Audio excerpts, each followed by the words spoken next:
Welcome to another episode of the Bandage Podcast, a weekly wrap-up of the most trending healthcare news. Each week, we'll discuss the latest in healthcare, health IT, and compliance. In this week's episode, we discuss new monkeypox-themed phishing emails, insecticide-resistant mosquitoes, and some cybersecurity attacks. Oh my gosh! What? Maybe even a rat. Let's wrap things up. This is episode 154 for the week of September 26th. I'm Matt Moneypenny. And I'm Albert Battistelli. Before we get started, our diagnosis code for the week is V97.33XD, sucked into jet engine, subsequent encounter. Oof. That's not even happen a subsequent time. Yeah. That's a lot of getting sucked into a jet engine. If that's happened An more episode than of once, care. rethink your career. Yeah, I think that's it. Receives routine. So subsequent, Albert, is an episode of care during which the patient receives routine care for their condition during the healing or recovery phase. So what does that mean for this? Yeah, I'm not sure. Examples include cast change or removal, medication adjustment, or other follow-up visits following treatment of an injury. Right. So in this instance, they already got hurt and then came back. And they're like, hey, this jet engine hurt me. Yeah. Interesting. It's wild. Like, is it a result of the first injury? Like, I broke my foot and therefore I couldn't walk correctly and I fell into the jet engine? No, because you got to be sucked into it. So I don't know. Right. Sounds messy too. Sounds. Yeah, I don't know what kind of bandages you're going to get, but there's definitely going to be a lot of them associated with this kind of thing. Cleanup. Sick. Ouch. First up, we've got when the fish pretend to be monkeys. Physicians and their staff should be aware of a monkeypox-themed email campaign that is targeting healthcare providers. The campaign uses official-sounding language to convince recipients to click on bogus downloads that, are a program that attempts to steal email credentials. Inside of the email is a PDF with a malicious link which lures the recipient to a Lark Docs site. The site is Adobe Doc Cloud themed and offers a secure fax monkeypox PDF download. Clicking the download attempts to harvest Outlook O365, which is Outlook 365 and other mail credentials. That's just another example of fishermen just using whichever means they can and whatever trends they know to do things and try to steal your credentials. Yeah, like familiar health alerts. And you might think, oh, I need to do this, like monkeypox, or I need to be on top of this stuff. Be careful. Agreed. Don't just click on random links. Don't know what you're downloading. Yeah, it's pretty crazy, man. It's pretty crazy. You might be trying to avoid one virus. Might get you and give you another. Whoa. Scary stuff. New super mosquitoes. That sounds fun. The pest control industry in the United States is worth an estimated $20 billion. And that number is projected to grow as climate change enables more bugs to thrive in more places than ever. But using insect repellent to fight against mosquitoes in the short term may have long-term unintended consequences, including making mosquitoes harder to kill. Because mosquitoes adapt so quickly, mosquito repellent may only be a viable option for another few years, according to mosquito ecologists. Simple survival of the fittest philosophy. The best thing to do at the moment is to lay low on bug repellent and remove the water sources where females lay their eggs. So here's the question. Okay. Conspiracy question is the reason why, how they talk about how getting rid of mosquitoes and the gene for their ability to reproduce is a thing that they've been kind of throwing around. Right. What if they didn't do that for a very specific reason, Albert? And that reason was because it's a $20 billion industry. I don't know. That would make sense, I guess. But be pretty terrible? Is it that? Maybe. I mean, think about it. Lobbyists, man, mosquito lobbyists, big pest. Big pest controls out there marching or beating their drum about this. Either way, be careful, folks. Mosquito repellent. We're gonna create some mutant, crazy big, unkillable mosquitoes. They're gonna leave whelps the size of eggs on your arms. Right. Agreed. And Bad ankles. news bears. Watch out for those mosquitoes, ladies and gentlemen. Yep. Next up, 18-month-old dead rat. Whoa. Uh-uh. Whoa. A dead rat found in a clinic during an inspection a year and a half ago appears to be there still, and a contract with janitors seems to have been preventing its removal. The Office of Inspector General, or OIG, initially inspected the clinic in December 2020 after complaints about work conditions, and the OIG said it received an anonymous complaint in May of this year that the conditions had not been improved.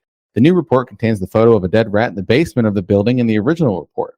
It also contains a photo of what appears to be the same dead rat in the same location taken in July of 2022. That's 2 years.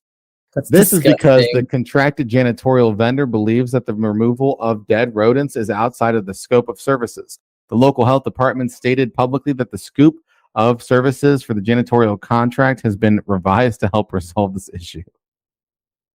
That's insane. Yeah.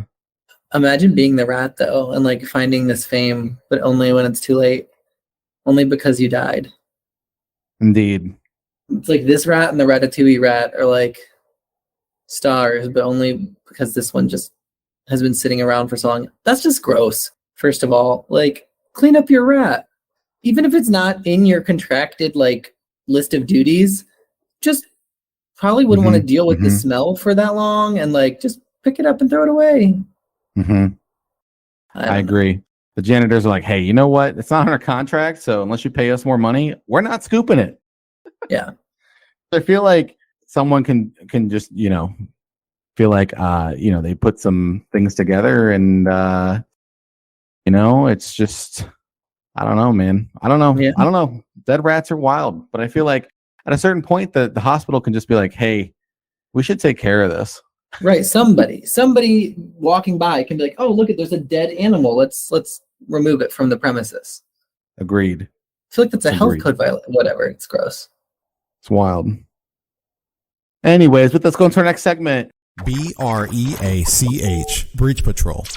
It's a breach! All of the latest cybersecurity breaches. Welcome to Breach Patrol. Talk about the latest breaches all across the world. First up, we have Digital Bank falls to phishing.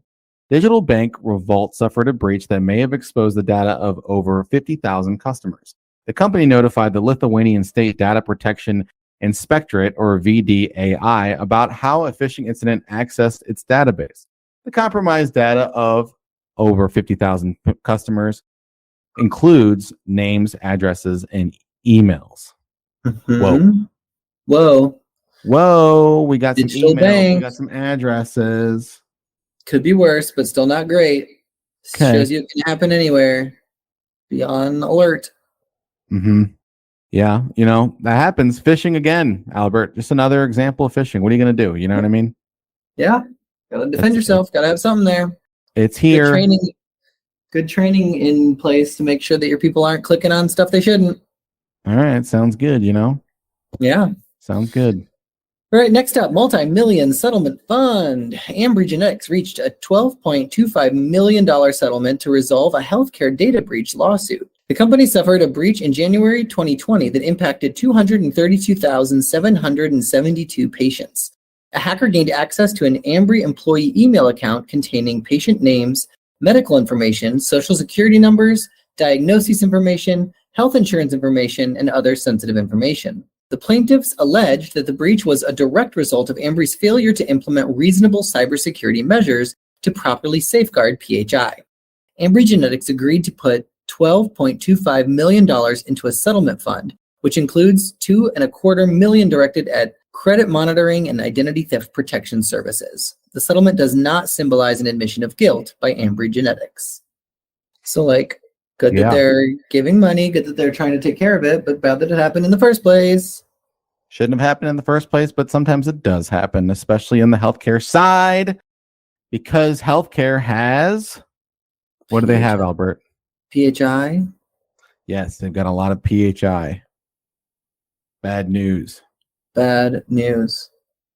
Next up, wolf thrown to the wolves. The Wolf Clinic recently disclosed to the HHS that the data of over 540,000 patients was among the information accessed, deleted, and possibly taken during a ransomware attack on eye care leaders in December.